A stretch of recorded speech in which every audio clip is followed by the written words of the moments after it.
This trip is a part of a greater journey where I travel by train from the Netherlands to Kiel in northern Germany, from where on I took an overnight ferry to Gothenburg in Sweden and continued my way by train to Oslo.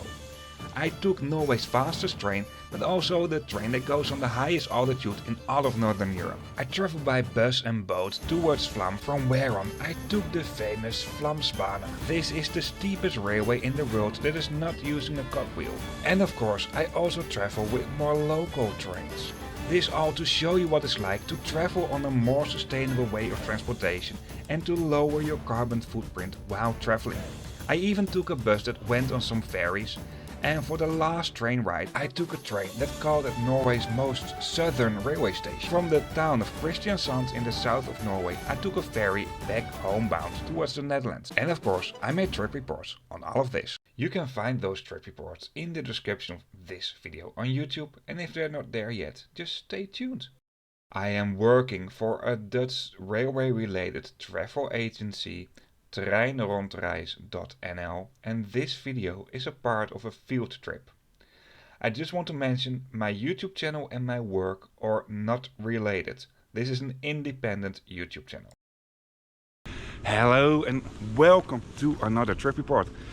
This time on the Flåmsbana and part 2 of Norway in a nutshell. I arrived here yesterday by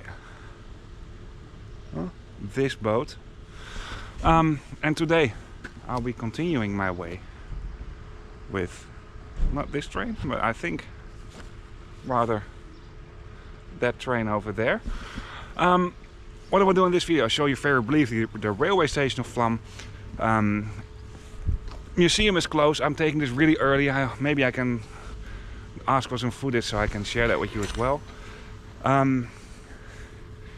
Yeah, that's it. I will use the voiceover for the rest of the video. If you like this video, give me a thumbs up. If you'd like to see more trip reports about more sustainable ways of transportation, then hit the subscribe button.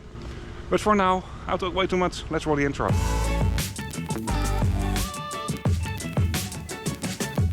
The day before I arrived in Flam, quite late, and I left with the earliest train, so I haven't seen a lot of this cute town. I arrived in Flam with a boat that came from Gudvangen. To Gudvangen I traveled by bus from the railway station of Voss. This is a really nice boat ride, and you can see this in the previous trip report.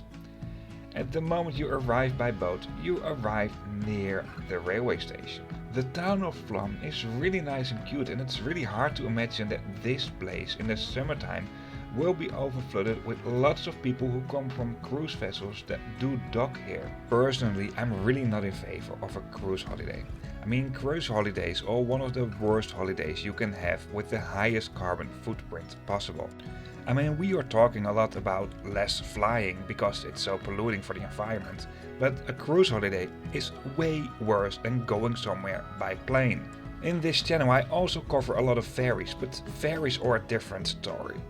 Well, I won't go too deep in this, but here I listed why cruise holidays are just not good. Here's my top 5. If you're seriously interested, just pause the video. I just hope I made some people more aware of this topic. I mean, I started this entire YouTube channel to show people what it's like to travel on a more sustainable way of transportation, and also to show you what is possible, and that's really a lot. And for now we also switch back to this topic, because the topic for this video is the Flam Railway. The Flam Railway, also known as a Flåmsbana, is a very popular tourist attraction in Norway. It's known for its stunning scenery and dramatic mountain landscapes. It's a railway line that runs between the villages of Flam, located at the Aurlandsfjord, and the mountainous plateau of Myrdal, providing access on the railway line Oslo-Bergen, what is the railway line between the biggest cities of Norway.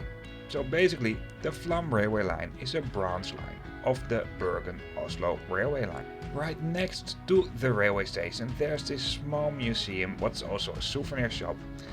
This museum is dedicated to the very interesting history of this railway line. The Flam Railway is the world's steepest railway line on standard gauge track that is not using a cogwheel. the gratitude will go up to 5.5%. It spans a distance of approximately 20 kilometers, what is about 12 miles, and the journey takes about 1 hour. The Flåm Railway is not just a popular tourist attraction, but it's also an important transportation link for locals and visitors alike. However, because this railway line is so extremely popular and especially in the summer season, crowd management is something really important over here.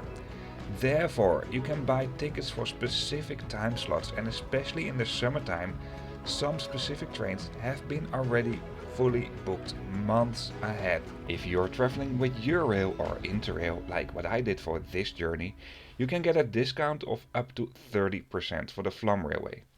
However, you can only buy these discounted fares at the ticket counters at the railway stations of Flåm and Myrdal, and since these trains can be fully booked months ahead, I just don't advise you to do this, and especially not in the summertime. What is an advantage though, if you're traveling with Eurail or Interrail, you'll get a discount, so if you just take the Flåmsbana up and down, you don't need to use a travel date. But I really want to point out, the ticket prices for the Flåmsbanas or for the Flåm Railway are way higher than for any other train in Norway, even the special airport train, but it's worth every penny. Even though lots of tickets are for specific trains only, it's not possible to reserve a seat in these trains. It's free seating, but your ticket is just for a specific train. So try to make sure you won't be the last one entering these trains, because you might end up with a seat somewhere in the middle and have no window seat. And well, even then you can still see better from both sides. A window seat, I personally like that a little bit more, to be honest. When I made this train ride on the 1st of April, it was really not busy at all. This is the interior of the trains. It's really old school. I haven't seen this in other trains in Norway. The interior dates back from the 1960s, apart from the screens at the end of the compartment that will host information about the route. There is only one class available, and the seat layout comes in a 3x2 configuration. So, what I mentioned before, just make sure you bought these trains on time so you won't end up with less good seats. For luggage, of course, you can use the overhead luggage racks, and there are special luggage compartments as well. And what I like most, especially for videos and photos, you can open up the windows. If you do this for pictures or videos, just please be careful, because I don't want anything bad to happen to you or your camera.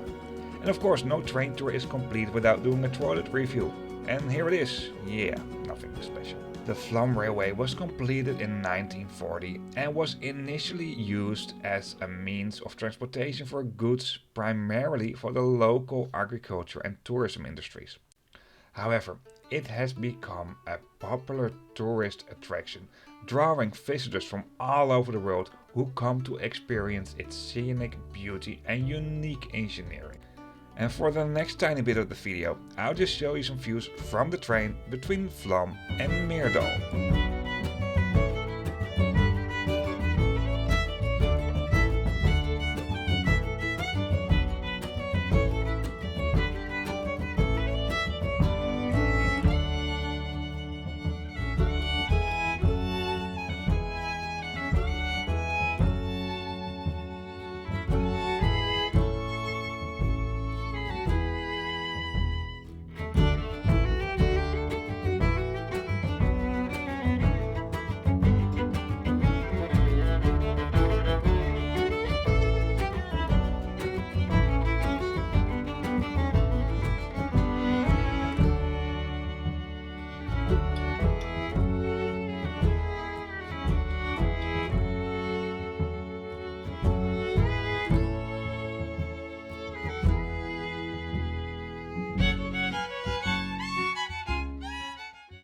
This is where the train makes a 5-minute stop at a waterfall, but there's not much waterfall at this moment.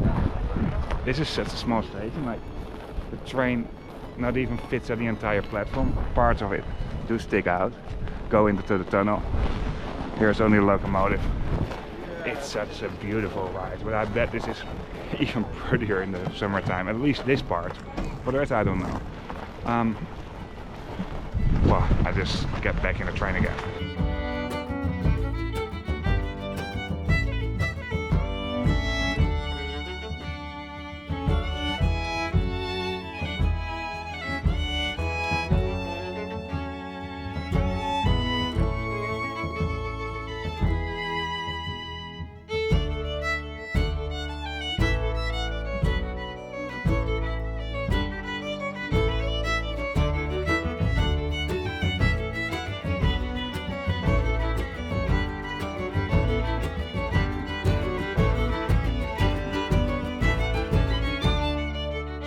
the train arrives in the town of Myrdal. Here you find connection on the Flåmsbana.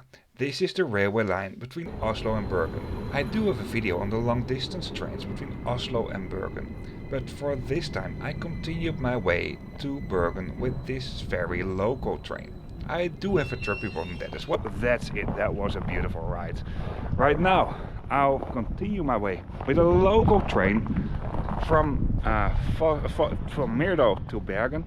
I'm traveling with the use of Interrail or Eurail, and according to the app I need to make a reservation for that. However, for these local trains you cannot even make a reservation, so you can just hop on.